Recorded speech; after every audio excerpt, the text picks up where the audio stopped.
o meu slide com vocês. Então, meninas, são tantas matérias que nós tínhamos, tantos conteúdos dentro de tecnologia de alimentos, certo? Que a gente tem que pensar aqueles considerados mais importantes para vocês. Embora nós tenhamos visto alguns detalhes na aula prática de tecnologia de leite, mas devido à importância do leite como matéria-prima e como alimento na área da nutrição, ok? Então, eu resolvi pegar esse conteúdo para a gente estudar um pouquinho mais sobre ele nesta aula. Qualquer falha na apresentação dos slides, tá ok, meninas? Se porventura eu estiver falando e os slides não estiverem passando, ou qualquer coisa estranha que vocês possam observar, vocês podem interromper, ou qualquer dúvida também, qualquer curiosidade, podem interromper a qualquer momento e fazer a pergunta de vocês, tá bom? Então, qual o objetivo que eu separei para esta nossa aula, frente a tantos conteúdos igualmente importantes dentro da área da tecnologia de alimentos? Então, eu peguei aqui para a gente discutir um pouquinho sobre a composição do leite, sobre a produção de derivados, quais são os derivados de leite que nós podemos estar produzindo, quais são as etapas envolvidas no processamento do leite em si, leite UHT, leite pasteurizado, quais são essas etapas, quais são as características de qualidade, né? O que nós queremos dizer quando a gente fala que o leite tem que ter qualidade? Quais são esses pré-requisitos? Quais são as principais proteínas do leite e como nós podemos separar essas proteínas? Ok? Então, vocês vão observar que o próprio processamento de queijo envolve a separação das proteínas e nós vamos estar discutindo como isso pode acontecer, tá bom? Então, para vocês terem uma ideia, nós já discutimos um detalhe, se vocês observarem os colegas solicitando entrada, vocês podem me interromper também, tá? Então, observem. No leite, em cada 100 mililitros de leite, 87,5%, ou seja, 87,5 mililitros, em média, é a água, certo? E o restante desses componentes, nós temos 3,5%, ou seja, 3,5 gramas de gordura, 3,5 gramas de proteína, em média, tá ok? 4,7% de lactose e 0,8% de minerais, certo? Essa composição é uma composição média. Se vocês observarem nos livros, vocês vão notar que varia conforme a raça do animal, certo? Época do ano também modifica um pouquinho esses componentes, certo? E a principal proteína é a caseína, como nós já falamos previamente. Em torno mais ou menos de 85% desses 3,5% é a caseína. As outras proteínas seriam a lactoalbumina e a lactoglobulina e enzimas que estão presentes no soro. A lactose é o carboidrato, é um disacarídeo, né, que está presente no leite. Se nós observarmos aqui 12,5% de extrato seco total, o que seria extrato seco total? São todos os componentes que o leite apresenta, menos a água, né? Então, por exemplo, se eu somo todos esses componentes, vai dar 100, menos 87,5 vai dar 12,5%, que é o extrato seco total. Então, vocês podem já observar que tendo esse extrato seco total, eu já posso ter uma ideia se o leite é mais ou menos calórico, né? Porque nesse extrato seco total se concentra os principais macronutrientes, que seriam os lipídios, a proteína e os carboidratos, certo? Os minerais, o que seriam os minerais? Cálcio, fósforo, magnésio, zinco, né? E todos os demais. Então, vocês observem que 87,5% é água, né? Você observa gordura e Oi? Fala, Professora, eu menina. queria tirar uma dúvida. No caso, quanto mais, tipo, semi-desnatado, desnatado, no caso, ele vai ter mais água e menos gordura, é isso? Sim, se eu tenho leite desnatado, o leite desnatado, você vai observar que é aquele que tem no máximo 0,5% de gordura. Então, ele vai ter mais água, ele vai ter menos nutrientes totais, porque o que vai ficar é a proteína, a lactose e os minerais. Compreendeu?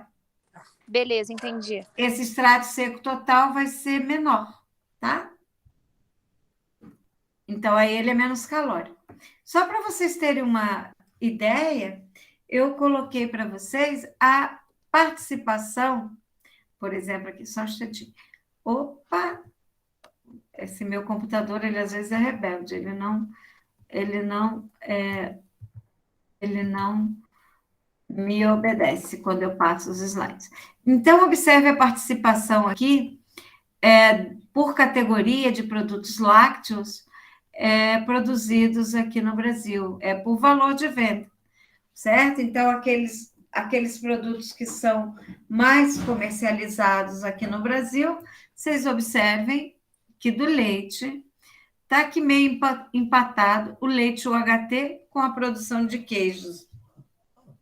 Estão observando, né? Então, a maior parte do leite que nós temos como matéria-prima alimentar aqui no Brasil, ele é oferecido à população sob a forma de leite UHT. E queijos, né? Observe 24,85%. Depois nós temos a produção de leite em pó, iogurtes, né? Leite condensado, 6,7%. Depois o leite resfriado, 6,5%. 5,3 outros, que entram outras categorias. Bebidas lácteas, observem, 4,21.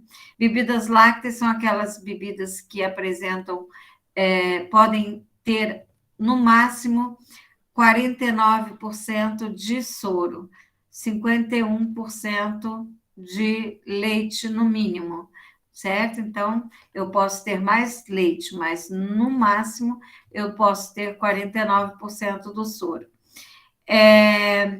Observem que até algum tempo atrás, a maior parte do leite comercializado era o leite pasteurizado.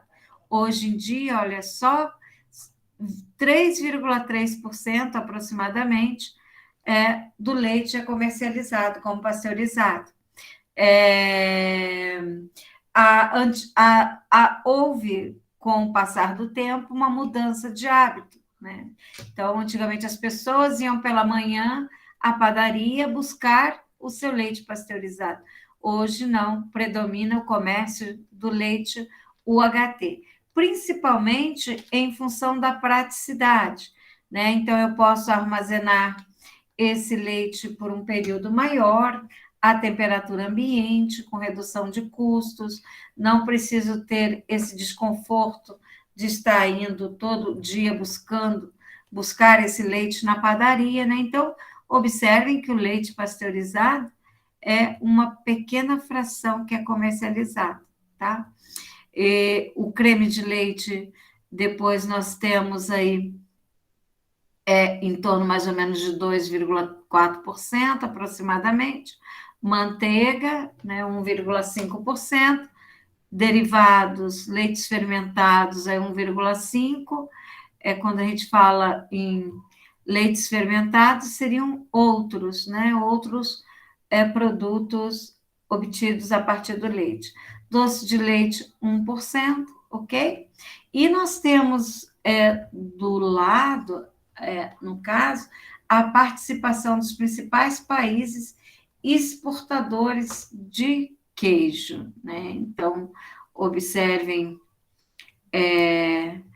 que nós temos a União Europeia, né, se destacando, principalmente a França, 40%, né? A Nova Zelândia. Observem que o Brasil, a Argentina tem uma participação boa, o Brasil não figura entre os principais países exportadores de queijo. Temos a União Europeia, os Estados Unidos, Nova Zelândia, Belarus, Austrália, Argentina, e o Brasil está entre essa pequena porcentagem de 2,8%. Observem que, com o nosso tamanho, com a nossa produção de gado, né, com o nosso solo, nós deveríamos nos destacar na produção de queijos também, né, certo? Aqui nós temos o estado de Minas Gerais, que se destaca, mas ainda está longe de figurar entre os principais produtores, ok? Nesse slide, eu apresento para vocês um fluxograma das etapas envolvidas no beneficiamento do leite que chega até o laticínio, certo? Então, esse leite, ele vem em caminhão isotérmico, certo? E quando ele passa, oh meu Deus, quando ele passa pela recepção, ele é pesado, né? Tem na recepção dos laticínios, tem uma balança que ao entrar ele tem o seu peso anotado e imediatamente vem o pessoal do controle de qualidade para poder fazer a aferição da temperatura, das características de higiene, retirar amostras para análises físico-químicas que vocês vão observar nos próximos slides. Quais são as principais análises que se faz? Gordura, proteína, índice de acidez, ok? Índice de densidade, índice crioscópico, são características de pureza, para verificar se esse leite pode ser recebido pelo laticínio. Então, assim que o controle de qualidade dá o ok, que o leite está bom, pode ser recebido pelo laticínio, o que se faz? Adapta-se um mangote nesse caminhão, que ele já está resfriado, certo? Ele já então, vai transferir esse leite para um tanque refrigerado e que faz uma estocagem provisória, certo? Então, todo leite, assim que o controle de qualidade dá ok, ele passa para esse outro tanque refrigerado, onde ele vai ter uma estocagem provisória. E, a seguir, inicia-se o processamento desse leite. Qual é a principal operação? É a clarificação. Então, essa clarificação, ela tem por objetivo eliminar pequenas impurezas que possam estar presentes no leite. Tipo, às vezes pode ter pelo de animal ou outro tipo de sólidos que possam estar presentes. Mas pode ter impureza no leite? A legislação, ela predetermina um valor máximo que é detectado pelas provas de higiene. Tem uma prova de filtração que se faz e observa qual é a quantidade máxima de impurezas que fica retido em um funil padronizado, certo? Então, se reteve menor quantidade do que o recomendado, esse leite está conforme o recomendado pela legislação. Se apresentar uma quantidade de impureza acima do pré-determinado pela legislação, ele não está em condições higiênicas adequadas, então ele é recusado, certo? Como qualquer outra análise do controle de qualidade. Mas, mesmo assim, tem algumas impurezas. Então, é por isso que ele passa por esse processo de clarificação, que ele é realizado em centrífugas, certo? Então, essas impurezas sólidas, elas são decantadas, certo? E, dessa forma, são separadas. Ou podem se passar também através de um filtro, ok? Uma vez que passa por esse processo de clarificação, a próxima é um processo que se chama de padronização. O que seria esse processo de padronização? É um processo que visa diminuir não, na verdade, essa padronização vai regular o teor de gordura do leite, certo?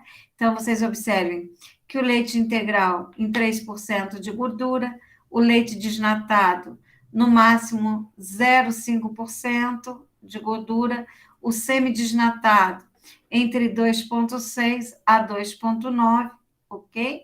Então, essa padronização vai regular o teor de gordura do leite, certo? E após esse processo de padronização, eu separei esta gordura e o leite então vai se apresentar como uma emulsão não muito estável. Por isso que ela vai passar por um processo denominado de homogeneização. Em que consiste esse processo de homogeneização? É um processo que tem por objetivo diminuir o tamanho dos glóbulos de gordura, de forma a evitar que esta gordura se separe durante o processo do tratamento térmico, ok? Então, a homogeneização vai, como o próprio nome está dizendo, estabilizar essa emulsão para que a gordura não se separe. Vocês já devem ter observado, quando vocês obtêm o leite lá no campo, antes do processo de pasteurização, que esse leite, se você ferver, a nata vai se separar, não é verdade? Porque ocorreu aí uma desestabilização da emulsão de gordura. Você já imaginou esse leite quando passa pelas tubulações? Se ele não sofresse o processo de homogeneização, essa gordura separada, essa nata, ela ia ficar retida nas tubulações, iria inviabilizar o processo. Então, essa homogeneização vai manter essa emulsão estável, certo? Você observa que vai tornar o leite mais... fazer o produto ficar mais, como eu posso dizer, de mais fácil absorção, mais branco, ele vai ter uma digestão melhor, certo? E depois, por quê? Diminui o tamanho dos glóbulos de gordura. Depois tem-se o processo de pasteurização. Está aqui colocado pasteurização, mas entendam como tratamento térmico. Vocês sabem que nós temos o leite pasteurizado e o leite UHT. O leite pasteurizado tem dois tipos de pasteurização. A pasteurização lenta e a pasteurização rápida. A pasteurização lenta é inviável para grandes empresas, né? É viável só para pequenas propriedades que têm o seu leite e faz a produção no próprio local, ok? E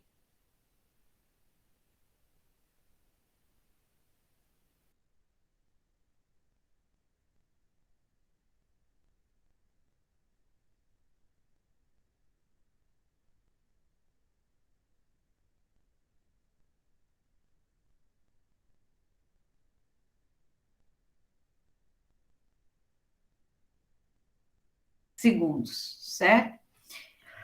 E depois o processo UHT, a temperatura passa acima de 100 graus, né? 120 graus Celsius aproximadamente. Então, vocês observam que é o que é mais consumido hoje em dia no Brasil, é um leite que, devido ao tratamento térmico, ele apresenta algumas modificações sobre o ponto de vista nutricional. Vocês devem observar o rótulo da embalagem dos leites, eles têm a presença, muitas vezes, de citratos, para quê? Para manter a estabilidade do produto, certo? E depois nós temos, por fim, o envase. Então, vamos observar alguns desses detalhes colocados aqui nesse outro slide, né? Opa, só um instantinho aqui um fluxo resumidamente para vocês observarem, né? Então, eu tenho aqui a obtenção higiênica que ocorre no campo através da ordenha, né? Esse leite é transportado em caminhões isotérmicos até o laticínio. No laticínio, ele passa pela plataforma, né? Certo? E tem-se as análises do laboratório de rotina, passa pelo processo que vocês viram de padronização. Depois do processo de padronização, tem a filtração, homogeneização. Antes da padronização, é filtração. Antes da padronização, tem-se a filtração. Filtração, padronização, homogeneização. E depois, então, aqui, porque o leite, para passar pelo processo de pasteurização, ele tem que sofrer esse processo de homogeneização, não é verdade? Porque senão o que vai ocorrer? Vai depositar-se nas paredes das tubulações. Então, eu tenho o leite de consumo direto, fluido, né, que vai para o setor de envase, para as câmeras frias e comercialização. E tenho aquela matéria-prima pasteurizada que vai para a elaboração de derivados de leite. Como vocês viram, doce de leite, iogurte, bebida láctea, queijo, requeijão. Então, esse leite destina-se à câmara fria, onde fica ali como pré-armazenamento para ser utilizado nesses produtos. Esses produtos, após elaborados, vão também para a câmara fria, armazenamento e a comercialização dos mesmos, ok? Falamos do processo de homogeneização, que ele é muito importante. Aqui do ladinho tem uma figura para mostrar para vocês o quanto ele diminui o tamanho dos glóbulos de gordura, certo? Então, observem, é tipo uma prensa, né? Um pistão, aonde nós temos a entrada, como vocês podem observar nessa figura acima, do produto não homogeneizado. Então, ele passa por esse pistão e depois o produto ele passa por um segundo estágio, onde ele vai sair homogeneizado. Olha o tamanho dos glóbulos de gordura que entram do produto não homogeneizado e do produto homogeneizado, certo? Então, isso é que dificulta a separação da nata do leite, ok? Que torna o leite mais branco, também melhora a digestibilidade do leite. Então, aqui tem as vantagens da homogeneização, como eu falei para vocês. Vai impedir essa formação da nata, é essencial para o leite longa-vida, ele vai tornar o leite mais branco, ele vai apresentar um melhor aspecto, melhorar a palatabilidade, também a digestão, e quando destinado à produção de queijos e iogurte, resulta num produto de melhor qualidade, tá bom? A padronização disse para vocês que regula o teor de gordura do leite, por exemplo, o integral originado da vaca, o leite original, ele tem entre 3% a 4%. O leite longa-vida integral, que é vendido nas embalagens que nós compramos nos supermercados, ele é padronizado em 3%. Então, e o que se faz com a gordura excedente? Essa gordura excedente, ela é direcionada a um tanque, né? Esse tanque de creme, que depois vai esse creme para o processamento de manteiga, requeijão, sorvetes, ok? Derivados de leite. Então, é padronizado em 3%, o integral, o semidesnatado entre 0,6 a 2,9 e o desnatado no máximo 0,5%, ok? Então, vocês podem ter observado no mercado que eu tenho leite pasteurizado A, B e C, tanto padronizado, ou seja, integral 3%, quanto semidesnatado, entre 0,6 a 2,9, e desnatado com no máximo 0,5. E os derivados lácteos também. Eu não tenho queijos light, esses queijos light, eles são elaborados com leite desnatado, ou seja, que tem um máximo de 0,5% de gordura. Então, essa padronização do leite vai padronizar também o leite para a produção de derivados. O parmesão, por exemplo, com 2% de gordura. O iogurte desnatado, elaborado com aquele leite desnatado também, né? Produção de leite em pó. Eu tenho leite em pó integral e leite em pó desnatado. Igual doce de leite, padronizado aí o leite em 1,5%, e o creme que está excedente, a gordura que é retirada, porque originalmente tinha de 3 e 4, foi padronizado em 3. Se é um leite gordo, por exemplo, que tenha 4% de gordura, esse 1% que tenho a mais, vou direcionar para um tanque de creme, para a produção, e vai ser destinado para a produção de manteiga, sorvetes, creme de leite, entre outros derivados de leite, tá ok? Então, o leite é uma matéria-prima muito importante. Aqui tem um que nós já vimos, né? Então, que a padronização vai regular esse teor de gordura dos leites. O parmesão, 2%, queijos light, 0,5%, e tenho aí o iogurte também, que desnatado, semidesnatado, regula-se da mesma forma como vocês viram anteriormente. O creme obtido vai para matéria-prima para a fabricação de manteiga, sorvete, creme de leite, chantilly. Um esqueminha aqui do ladinho do processo de clarificação do leite, né? Lembra que eu falei que pode ser através de centrífugas, né? Essas centrífugas para remover essas impurezas que vão decantar no fundo do recipiente, ok? Quando se faz essa clarificação, vai ocorrer também o quê? Uma desestabilização da gordura, né? Certo? Então, eu vou desestabilizar a gordura. Se eu centrifugo, o creme ele já vai se separar, certo?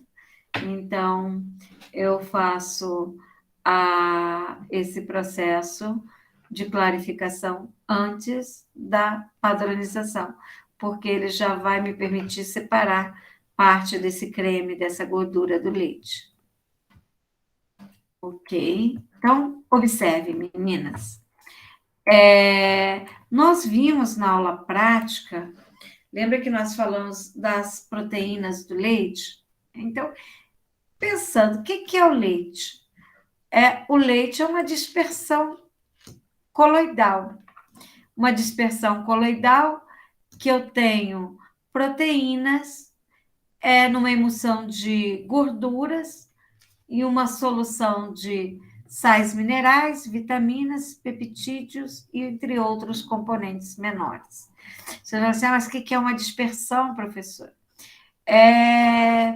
Nós podemos classificar os sistemas em geral, sistemas alimentares e outros meios, em dispersão entre soluções verdadeiras, dispersão coloidal e suspensão, né? Então, as dispersões, de uma maneira geral, eu posso classificar como solução verdadeira, dispersão coloidal e suspensão. O que seria uma solução verdadeira? Uma solução verdadeira é aquela que nem com o uso de equipamentos eu consigo observar os componentes, porque o tamanho da partícula dispersa é muito pequeno. Por exemplo, uma solução de cálcio. Ou, por exemplo, soro fisiológico. Né? O que é o soro fisiológico? Eu tenho ali açúcar e sais, né? Cloreto de sódio dissolvido em água. Eu não consigo observar a molécula da sacarose, nem o cloreto de sódio ali presente, nem com o uso de equipamentos eletrônicos. Então, é uma solução verdadeira, é uma mistura homogênea. Uma solução verdadeira é uma mistura homogênea. Quando eu falo em uma dispersão coloidal, como é o leite, o que seria essa dispersão coloidal? É uma mistura aparentemente homogênea. O que eu quero dizer com aparentemente homogênea? Porque o tamanho das partículas não são tão pequenas que eu não possa ver com o uso de equipamento. E também não são tão grandes que eu possa ver, observar naturalmente. Né? Então, é por isso que eu digo que é um sistema aparentemente homogêneo. Porque se nós buscarmos um equipamento, nós vamos poder visualizar os glóbulos de gordura, tá, ok? E dentro dessa dispersão coloidal, eu tenho vários tipos de dispersões coloidais, tipo o sol, a emulsão e a espuma, né? O que é o sol? Sol seria um sólido em água, por exemplo. Se eu coloco a pectina em água, eu tenho ali um sol, que na verdade vou formar o gel, né? Então, é um sólido em água, aonde depois de pronta eu não visualizo as partes componentes. E uma emulsão é uma mistura de água e óleo, ou óleo em água. Tanto é que eu tenho emulsão que é considerada hidrofílica e ou hidrofóbica. Por exemplo, se eu tenho o leite, como vocês viram pela própria composição do leite, eu tenho muito mais água do que gorduras, né? Então, o leite é uma emulsão óleo-água, então é uma emulsão hidrofílica. A maionese é uma emulsão hidrofóbica, porque é água-óleo, tem mais óleo do que água, certo? E ainda dentro dessas dispersões coloidais, nós temos a espuma, por exemplo, um mousse de chocolate é uma espuma, compreendeu? Sorvete também é uma espuma, porque eu tenho a presença do ar incorporado nesse alimento. E as suspensões são aquelas que visualmente você caracteriza como uma mistura heterogênea, ok? Então, tudo isso para vocês saberem que o leite é o quê? É uma dispersão coloidal, onde eu tenho proteínas, numa emulsão também de gorduras, em uma solução de sais minerais, vitaminas, peptídeos e outros componentes, ok? Então, a composição que nós já vimos, vocês vão observar que varia um pouquinho essa composição de autor para autor, porque também a composição do leite varia conforme o tipo de animal, né? O tipo de... a raça, certo? Tipo de mamífero, leite humano, leite bovino, o leite caprino, certo? Do bubalino, todos têm uma diferença na sua composição. Então, nós temos as proteínas divididas em proteínas do coalho e proteínas do soro. Lembra que eu falei para vocês que as proteínas do coalho se caracterizam pelas caseínas. Observem a estrutura aqui da molécula de caseína. Estão vendo que tem 169 aminoácidos, certo? 169 aminoácidos tem-se a molécula da caseína. E quando nós colocamos o coalho, lembra do coalho, que é a renina, que é a enzima, a quimosina, ela vai quebrar, ela é uma protease. Então, o que é uma protease? Ela vai promover a hidrólise da molécula da caseína aonde tiver o aminoácido fenilalanina, Então, onde tem a fenilalanina, ela vai quebrar, ela vai promover a hidrólise e vou ter 2 fragmentos de caseína. Estão observando? Então, eu tenho a paracaseínas. Aqui, a paracaseínas, certo? Que é a parte hidrofóbica da capa caseína, que em contato com o cálcio do leite, né, presente ali no leite, forma-se o paracaseinato de cálcio. O paracaseinato de cálcio é o coágulo que se forma, que é a massa básica de todos os queijos, né?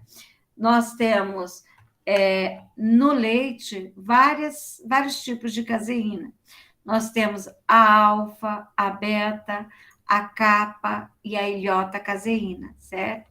Então, a para-capa caseína, ela é hidrolisada, no caso, formando os paracaseinatos, que em contato com cálcio, formam o paracaseinato de cálcio, que é o coágulo. Então, vamos seguindo aqui. Em relação, só para vocês verem, né? Então, posso separar a proteína caseína com a adição da renina. Depois nós vamos ver mais detalhes, como vocês viram na prática. Em relação ao controle de qualidade do leite, nós temos o regulamento da agricultura e pecuária, né? Que considera, através do seu artigo 476, que considera o leite normal que possui teor de gordura mínima 3%. Então, a análise da gordura, se tiver menos do que 3%, ele está inadequado para o comércio. E a acidez? A acidez do leite está diretamente relacionada à conservação e às características de higiene no momento da ordenha e do armazenamento e na manutenção dessa matéria-prima também, né, das condições higiênicas. Tem que estar entre 14 a 18 graus do níquel. Então, não pode ter uma acidez acima dessa, porque o que vai promover a acidez do leite? Na verdade, é a presença de micro-organismos que atuam sobre os açúcares, sobre a lactose, transformando ela em ácido lático.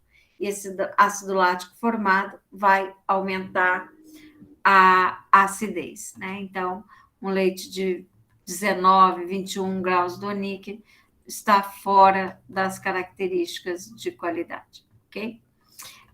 E a densidade? A densidade do leite, observe, varia entre 1,028 a 1,034. A densidade é uma característica de pureza do leite. Então, é uma análise muito importante para você verificar se esse produto ele é íntegro, se ele não teve adulterações.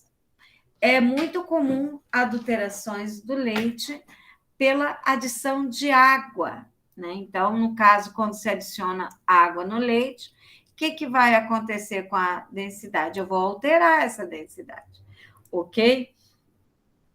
E muitas vezes, ao adicionar água, eles adicionam substâncias, outras adulterantes, para disfarçar essa adição de água, como amido, gelatina. Por isso que se faz pesquisa de amido, gelatina. Igual também para disfarçar a acidez do leite, muitas vezes se adicionam soda cáustica. Não pode, tá, gente? Eles adicionam para enganar o consumidor. Por quê? O leite está mal conservado, está com uma acidez muito alta.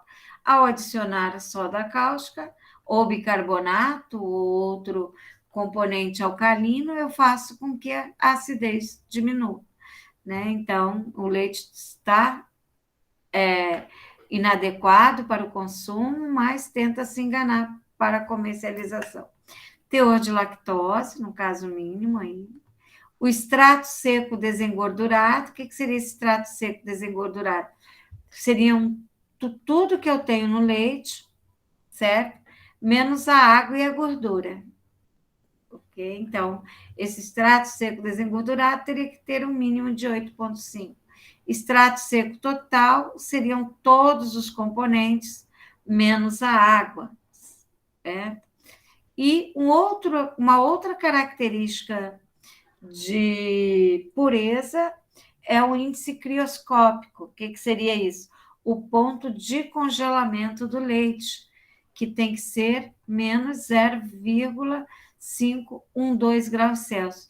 Qualquer alteração nesse ponto de congelamento significa que esse leite teve alguma adulteração por adição de água ou outras substâncias, ok? Como soda cáustica, como adição de soro de leite. E o índice de refração também. O índice de refração se faz em um aparelho denominado de refratômetro, que a unidade aí é o Zeis, como vocês estão observando. Então, também é uma característica de pureza. Igual a água tem a sua característica de pureza, ponto de ebulição, densidade, ponto de fusão, o leite também tem esse conjunto de análises que são importantíssimas para verificar a sua pureza, ok? E isso que o laticínio faz, essas análises, entre outras, certo? Então, meninos, olha só.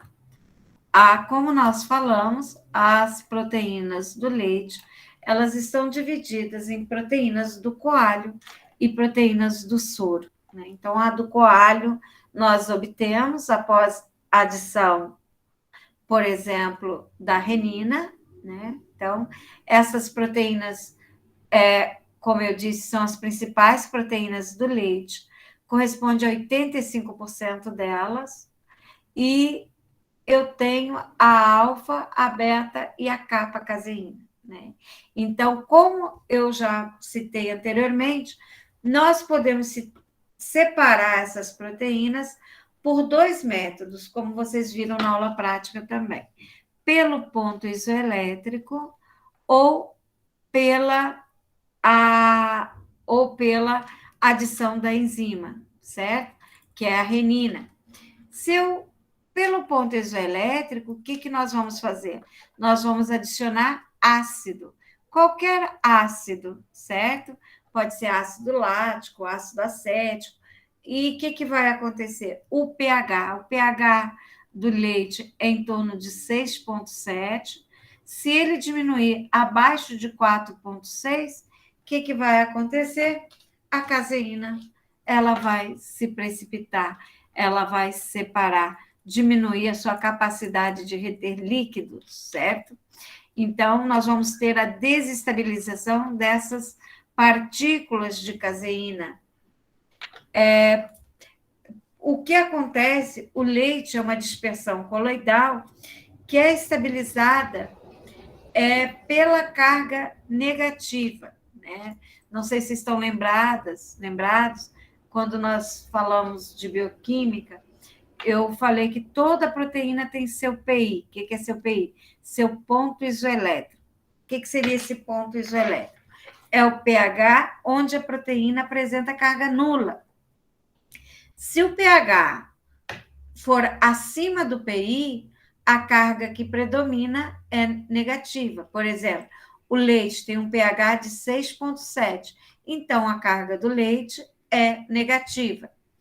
Em pH acima igual a 4,6 é nula, abaixo de 4,6 é positiva, certo? Então, quando eu adiciono o ácido, o que vai ocorrer? Nós vamos estar neutralizando essas cargas negativas do leite, que estabiliza o leite. É uma dispersão coloidal estabilizada por essa carga negativa. Então, nós vamos quebrar essa estabilização. Então, essas partículas elas vão se agregar e vão se depositar no fundo do recipiente. Tá ok? Então, a outra maneira é pela adição da renina. A renina é uma protease, também conhecida como quimosina. Ela vai romper essas ligações peptídicas, como eu mostrei anteriormente para vocês, no aminoácido fenilalanina, vai formar a capa caseína, que é insolúvel em água, e essa capa caseína, ela vai se separar, ela vai se desestabilizar e vai levar as outras caseínas, a alfa, a beta e a capa, e vai formar o coalho, que é a massa básica para o preparo de qualquer tipo de queijo, né? Então, qualquer tipo de queijo. Então, aqui tem um esqueminha da coagulação ácida, para vocês entenderem, né? Então, nós temos a camada de hidratação, temos as cargas negativas aqui na, na molécula, e que quando nós adicionamos ácido, o que vai acontecer? Vai atingir esse ponto isoelétrico, ok? E tem-se a neutralização das cargas, e, consequentemente, quanto menor o pH, menor a capacidade de retenção de líquido, nós vamos ter esse efeito desidratante, que envolve a precipitação do paracaseinato. Ok? Então, gente, quando a caseína ela é separada, ela é precipitada, nós temos o soro, certo? E no soro que está no meio ali, nós temos a lactoalbumina e a lactoglobulina. A lactoalbumina corresponde em torno, mais ou menos, de 0,5% das proteínas. E a lactoglobulina, ela é um pouquinho mais de 0,2% das proteínas totais do leite, tá? Então, estas duas proteínas, elas formam o que nós chamamos de ricota verdadeira, ou seja, a ricota é elaborada da precipitação destas duas proteínas do leite, né? Então, vocês observam que ele fala aqui que a lactoalbumina é uma proteína, né, que é responsável pela formação da nata do leite. Aqui. Quando nós elaboramos o queijo Minas Frescal, então vocês viram que nós temos que ter o leite pasteurizado. Lembra que eu falei que o leite UHT, ele não iria conferir uma coagulação boa para o preparo de queijos. Principalmente porque o leite UHT, como ele sofre um tratamento térmico a uma temperatura muito alta, indisponibiliza cálcio, e nós precisamos do cálcio também no meio para realizar essa coagulação. No Brasil, só é permitido elaborar queijos a partir de leite pasteurizado, que passe por todo aquele controle de qualidade que vocês viram, né? Então, esse leite pasteurizado filtrado, padronizado, sofre o processo da coagulação. Essa temperatura que o leite, que nós realizamos a coagulação, é a temperatura ótima de ação da renina, né? Ok?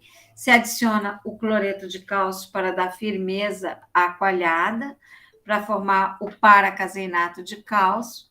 Alguns tipos de queijos, como queijo prato, tem adição de corante, que seria urucum, um corante natural. Normalmente se coloca 8 mililitros para cada 100 litros de leite. E tem adição das culturas lácticas, né, que seriam os lactobacilos, entre 0,5% a 2%. Então, compra-se culturas prontas, pode ser liofilizadas, ou posso ter até um iogurte já natural com essas para fazer a semeadura. E o coalho. Coalho a gente utiliza conforme a recomendação do fabricante. Devo observar no rótulo, né? Em torno de 40 mililitros para 100 litros. E vocês observaram que nós temos os dois tipos de coagulação, a enzimática e a ácida. A ácida é pelo PI, a enzimática a gente pela adição de ácido, pela adição ou pela formação espontânea de ácido, ok? Então, existe uma diferença na textura desses dois produtos elaborados com coagulação enzimática ou com ácido. Com ácido, a massa vai ficar mais ressecada, menos elástica, ao contrário da obtida pela adição da enzima. Isso está relacionado ao pH, né? Então, pH 4,6, eu vou ter uma coalhada mais seca, porque pH ácido, a proteína diminui a sua capacidade de retenção de líquido, o que não ocorre nessa coalhada enzimática, que ela vai ficar mais úmida, mais elástica, certo? E após a coagulação, tem-se o processo de remoção do soro, processo da dessoragem, faz-se o corte da coalhada, homogeneização, a mexedura, certo? Então, o que nós vamos ver nos próximos slides. Professora, a Silvia está pedindo para entrar. Oi? A Silvia está pedindo para entrar. Ela quer entrar? Aham. Tá, vamos lá, então, buscar ela.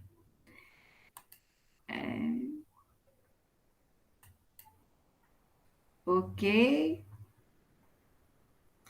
Então, vamos aqui. Vocês vão observar que vocês podem fazer requeijão em casa, né? Não sei se vocês estão acostumados a fazer. É bem simples fazer o requeijão em casa. Basta vocês pegarem o leite pasteurizado, colocar um pouquinho, pode ser limão ou mesmo vinagre, uma colher de vinagre.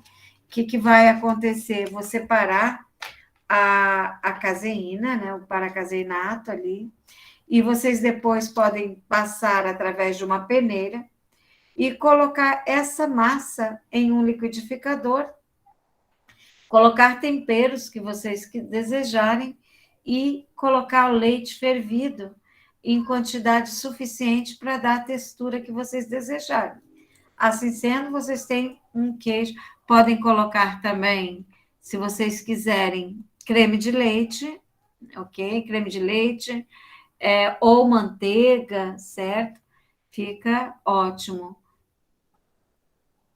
E nós aqui falando sobre a coagulação do leite, né, que tem o início após a adição do coágulo. Nós falamos que pode ser ácida ou enzimática, ok? Então, tem-se adição também durante o processo de preparo de queijos das culturas lácteas, né, dos lactobacilos, termófilos, bulgáricos, como vocês vão observar, o cloreto de cálcio e o coalho, que seria a renina, né? Então, vamos ver aqui.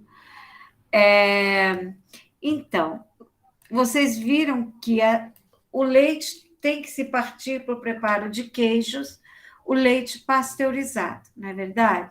Então, esse leite pasteurizado, ele vai ser aquecido até próximo a 37, 40 graus Celsius. Para quê? Porque nós vamos estar adicionando fermento, que é a cultura láctica. Qual o objetivo da adição dessa cultura láctica, né? Essa cultura, ela vai auxiliar na ação do coalho. Ela vai já estar produzindo ácido lático, ou seja, vai transformar, atuar sobre a lactose, produzindo ácido lático. Isso vai promover o quê? Uma redução do pH, com auxílio na ação do coalho, como eu falei para vocês, promover uma melhor consistência do coágulo, e essa melhor consistência do coágulo, você tendo um coágulo mais firme, isso vai facilitar a retirada do soro. Como vocês observaram na aula prática, aquele coágulo sem consistência promove muita perda do produto, né? Então, dificulta a retirada do soro, certo? Então, nós temos tipos de bactérias lácticas recomendadas para a produção do queijo Minas Frescal, que seriam os Lactococcus lactis e os Lactococcus cremoris. São micro-organismos mesófilos. O que quer dizer esse mesófilos? Que eles se desenvolvem bem nessa faixa de temperatura, entre 30 a 37.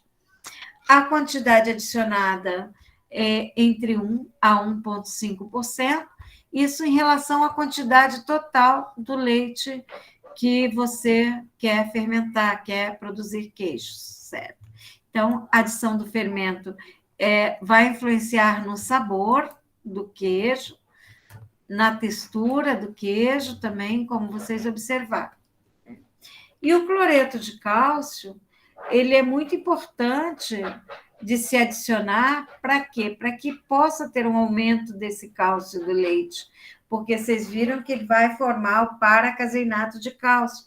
E o leite UHT, esse cálcio, ele torna-se insolúvel pelo tratamento térmico, certo? Então, o cálcio, ele vai auxiliar na coagulação e na textura dessa massa, ok?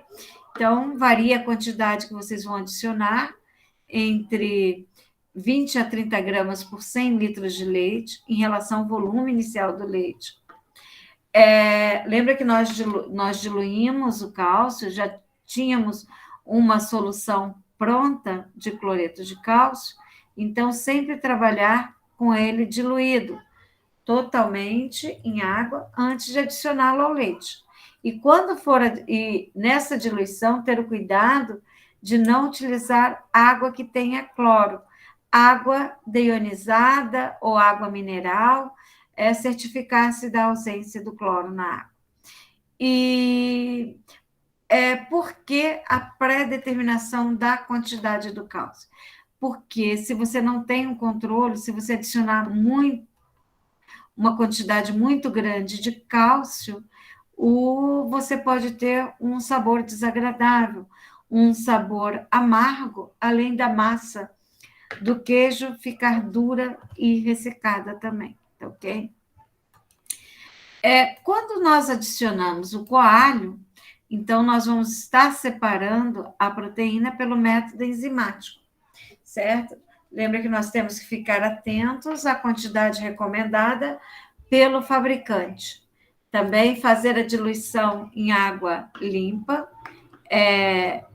Essa água, ela não pode ter cloro, tem que ser deionizada ou água mineral, tá? Garantir a potabilidade dessa água, certo? Então, a temperatura deve estar nessa faixa. Lembra que nós falamos que a gente, no máximo, ali, uns 40 graus, para a gente adicionar a enzima, porque essa é a temperatura ótima da ação da enzima. Já observei muitos perderem a produção por conta do aquecimento exagerado.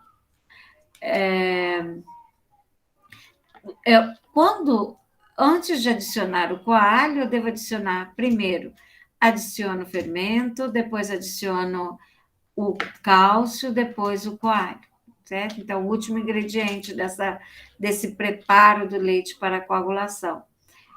Também não devo estar atenta à quantidade do coalho que eu vou adicionar para não desenvolver um sabor desagradável também, alterar para o sabor amargo. Então, observem esse esqueminha, a coagulação ácida e enzimática. Então, coagulação ácida, abaixamento do pH pelo ponto isoelétrico, né, certo? Então, vocês observaram aqui que o que vai acontecer é uma precipitação da caseína no PI. E essa coagulação enzimática, ela ocorre em 2 estágios. Ação proteolítica, certo? E por quanto tempo? Uns 45 minutos, a temperatura em torno de 37. Nós vimos as culturas lácticas que nós sugerimos adicionar, e eu vou ter uma coalhada firme, elástica e não quebradiça, diferente da coalhada ácida, que vai ficar quebradiça, não elástica, tá ok? Então, aqui do ladinho, a sequência da caseína, para vocês observarem, tá? E como que se faz, no caso, como que eu vou observar o ponto de corte da massa, né? Tem os 45 minutos que eu vou deixar coagulando. E para que eu vou cortar a coalhada? Lembra que nós falamos que a gente corta no sentido transversal e longitudinal, em cubos mais ou menos de 1 centímetro. Isso é para promover, facilitar a retirada do soro. Então, conforme vocês podem observar nessa figura, normalmente com as costas da mão faz-se uma pressão na superfície da massa, e se a massa ela se desprender facilmente, aí no caso da parede, está no ponto de corte, né? Então, com o auxílio de uma espátula ou uma faca, na indústria eles têm um equipamento que chama de lira, que promove o corte no sentido transversal e longitudinal. Então, após o corte, faz-se na indústria, né, a agitação e o aquecimento da massa para facilitar essa retirada do soro. Tem que se ter cuidado com esse aquecimento para não ter o queijo de massa cozida, porque nós temos diferença entre as variedades de queijo. Temos queijos que têm a massa cozida, outros não. Então, verifica-se, então, ponto final da coagulação por essa aglomeração dos grãos da massa, certo? Então, depois vão se agitar, fazer o cozimento depende, né, para aqueles queijos de massa cozida. Como eu falei, nem todos os queijos são queijos de massa cozida. Então, observe no laticínio, tem esse equipamento que vocês estão observando na figura, que se chama lira. Então, corta-se nesse tamanho, de 1,5 a 2 centímetros de aresta, e depois eles observam, antes de passar a lira, vão observar se está no ponto de corte, né? Justamente com as mãos espalmadas, prendendo alguns grãos da coalhada para verificar se eles se aderem uns aos outros. Caso positivo, está no ponto de corte.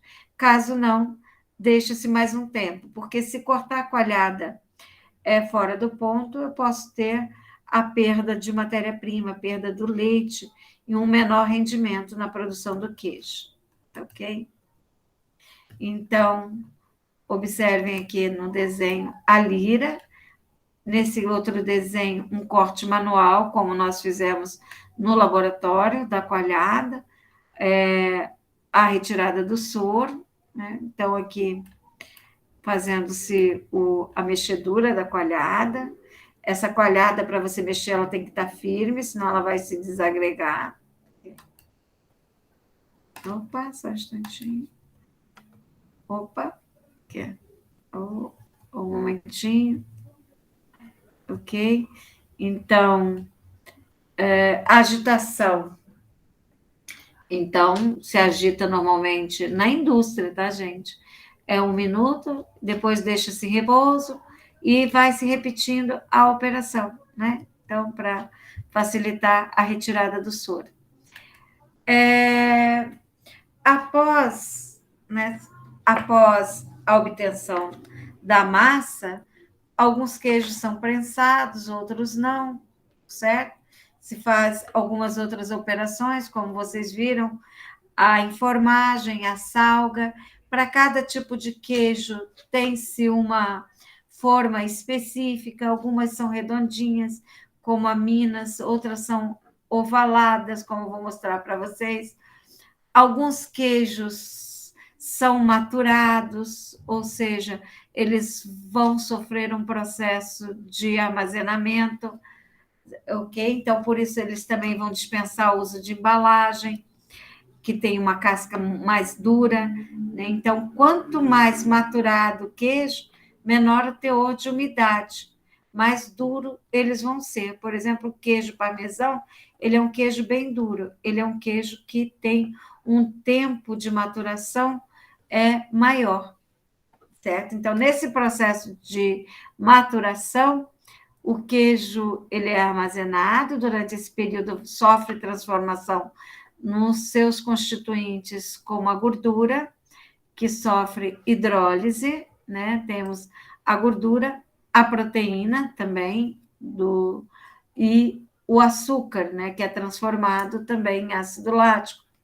Vocês vão observar que nós temos uma série de compostos que são formados durante essa hidrólise da proteína, a fermentação do açúcar, que confere o aroma característico de cada tipo de queijo.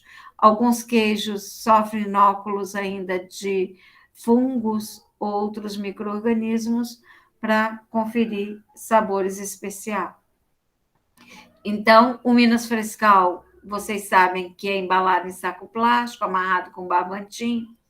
Então, é comum a presença daquele soro no fundo da embalagem?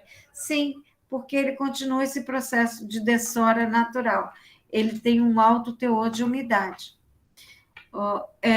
O queijo Minas, como o que vocês fizeram, ele tem um tempo, um período de validade em torno mais ou menos de 30 a 45 dias na geladeira. É claro que falar do prazo de validade depende das características higiênicas do leite, do preparo, dos cuidados de higiene que você teve durante esse preparo, ok? Temperatura ideal para o armazenamento de 0 a 5 graus. Aqui nós temos alguns detalhes no fluxograma de alguns tipos de queijo. Não sei se vocês já ouviram falar que, por exemplo, o queijo mussarela é um queijo de massa filada, né? O queijo, por exemplo, provolone, também é um queijo de massa filada. E o que seria um queijo de massa filada?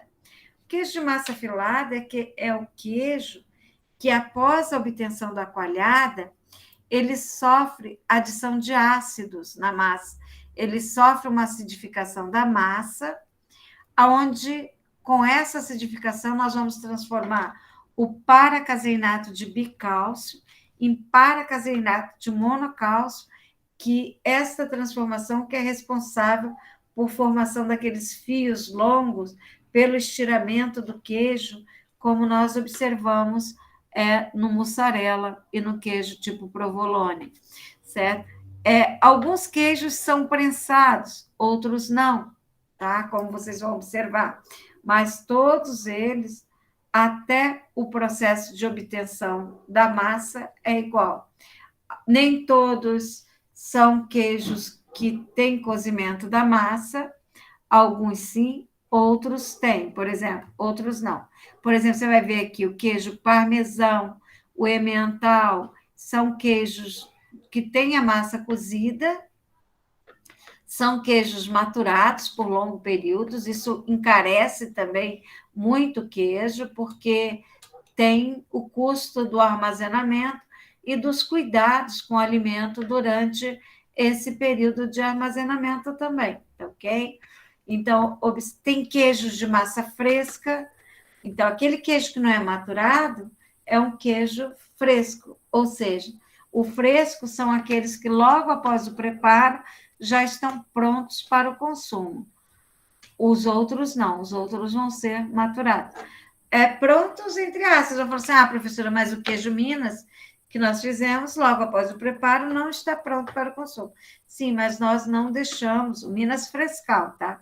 Nós não deixamos ele maturando, porque eu tenho queijo Minas maturado, que daí, sim, ele vai sofrer também um armazenamento para que ocorra transformações bioquímicas na gordura e na proteína para conferir características sensoriais próprias do tipo de queijo, tá ok? Então, cada tipo de queijo tem a sua particularidade. Então, como nós estávamos falando, a maturação seria o tempo de armazenamento dos queijos. Esse tempo é para que ocorra a hidrólise, né, das proteínas, das gorduras, a fermentação da lactose. E também, como vai ocorrer a hidrólise de proteínas e gorduras, que é uma reação de quebra, libera energia. Essa energia é usada para reações de síntese, síntese de componentes aromáticos que vão conferir o aroma particular de cada queijo, né? Certo? Então, nós temos a síntese desses componentes aromáticos, ok? Se vocês observarem no esquema que está colocado aqui do ladinho, então as proteínas do queijo, elas vão sofrer a quebra, seria a proteólise, vão formar esses aminoácidos. Esses aminoácidos, eles se transformam, olha só, em aminas, amônias, aldeídos, álcoois, ácidos, alfa-cetoácidos, fenóis, mercaptanos, indóis, certo? Então, são vários compostos que colaboram para conferir o aroma próprio, o sabor de cada um dos queijos. E após o preparo desses queijos, como que nós vamos estar preparando eles para depósitos, né? Para comercialização. Aqueles queijos mais duros, eles passam por um banho de óleo comestível ou uma outra substância qualquer que adere à crosta. Para que isso? Vocês sabem que, no caso, esse óleo, ele vai formar o quê? Uma membrana ali impermeável à entrada da umidade. E vocês sabem que a atividade de água diminui o prazo de validade do alimento, então esse banho de óleo vai colaborar aonde? Na conservação do queijo, mantê-lo com a menor umidade possível. Então, esses ou outros queijos também, aqueles que não têm a imersão no óleo, eles têm adição de parafinas. Vocês observam, já devem ter cortado um queijo, observou aquela camada de parafina. Também é para quê essa camada? Para formar uma membrana para proteger o alimento de umidade, certo? Então, tem que se envolver. E quando for levar esses queijos para o mercado, normalmente se faz uma lavagem com cal, água de cal, 1%, e água morna, faz-se a raspagem, a lavagem, para conferir melhor aparência, né? A parafinagem, que nós já falamos, para impedir a entrada de umidade, porque essa umidade vai trazer junto mofos, outros micro-organismos, certo? E vai conferir uma melhor apresentação ao alimento também. Então, alguns queijos, como nós falamos, eles são prensados, né? Como o queijo Minas padrão, aquele padrão, queijo de coalho, queijo prato, certo?